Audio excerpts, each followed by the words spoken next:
Oh boy, welcome back to the channel. Today I got a big old serving of humble pie on my plate, and boy does it taste well. Remember how confident I was about Leon Edwards absolutely dominating Belal Muhammad in their title fight? Yeah, I was pretty much certain Leon Edwards was going to run through Belal Muhammad like a hot knife through butter.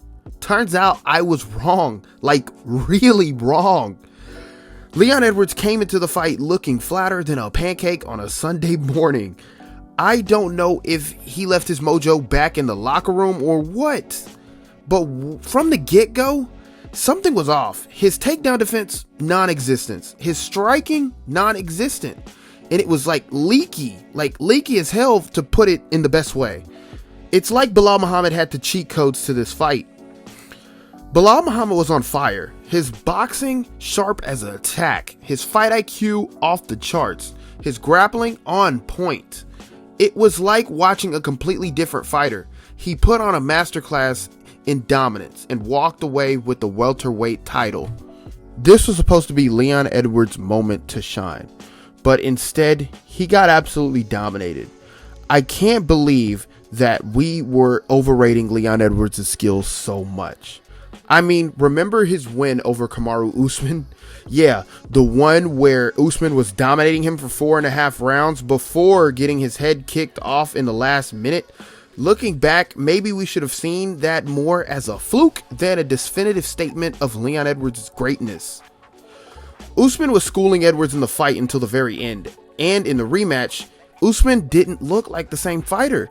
It's like he left a piece of himself in that octagon when he got knocked out. And let's not forget Colby Covington at 36 years old.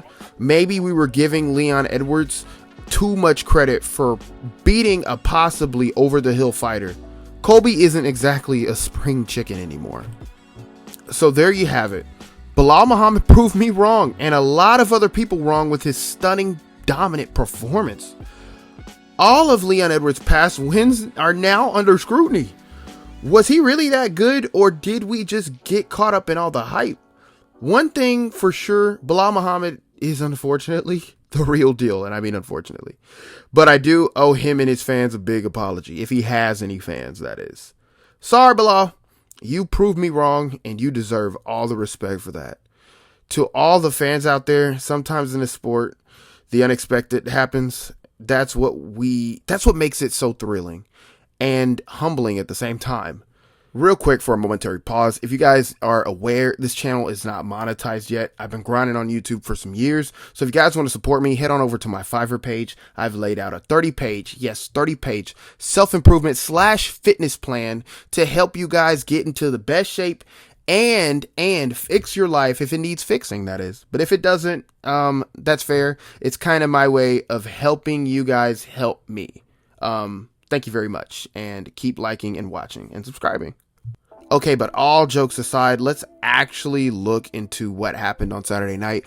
I know a lot of us isn't happy that Belal Muhammad is champion. It didn't seem like Dana White was happy that Belal was champion. And I was rooting hard for Leon Edwards, obviously, because I like Leon Edwards a hell of a lot more. But let's look into what actually happened here on Saturday night. From the opening bell, Belal Muhammad made it clear that he was there to set the tone. He immediately secured a takedown on Leon Edwards, establishing control and setting the pace for the entire fight. This was a huge statement and a precursor as to what was to come. Belal's boxing was sneaky and effective.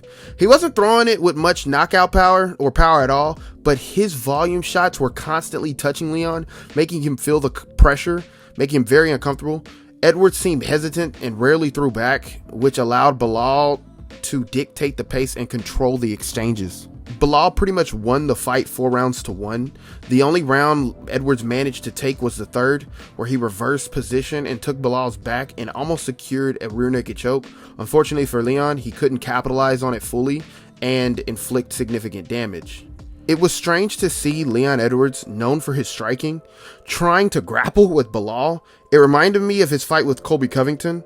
The volume of Belal's shots on the feet seemed to force Leon into an alternate game plan. This fight exposed Edwards' defense as he struggled to stop any of Belal's takedowns and seemed overwhelmed by Belal's energy and strength. Round 5 got a bit interesting. With 40 seconds left, Leon Edwards dropped a slicing elbow that cut Belal Muhammad's face open. It was the biggest moment of the fight for Leon, but ultimately it wasn't enough to turn the tide. Belal still dominated the overall fight. So what would Leon Edwards need to do in a rematch? First off, he can't back up against the fence. If he does, he needs to find a way to stop the takedown and keep the fight in his range. Leon should focus on using the clinch from the middle of the cage where he can effectively land his signature elbows. It's crucial for Leon to avoid boxing range, as that's where Belal Muhammad utilized his boxing skills to secure takedowns. And that is how he was able to push Leon against the fence. Edwards needs to stick to his strengths, maintaining range on the feet, utilizing his striking, and using the clinch game to an open space. That's important.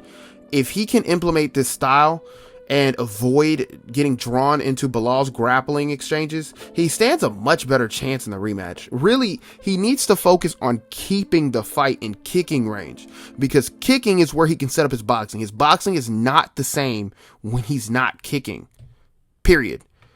Belal Muhammad showed us why he's the champ with the dominant performance. Leon Edwards has some adjustments to be made if he wants to reclaim the title. However, Trippy Gang, if you guys liked the video, please subscribe and turn those bell notifications on if you're new. It's been your boy Trippy, and I'm out, man. Go check out my Fiverr.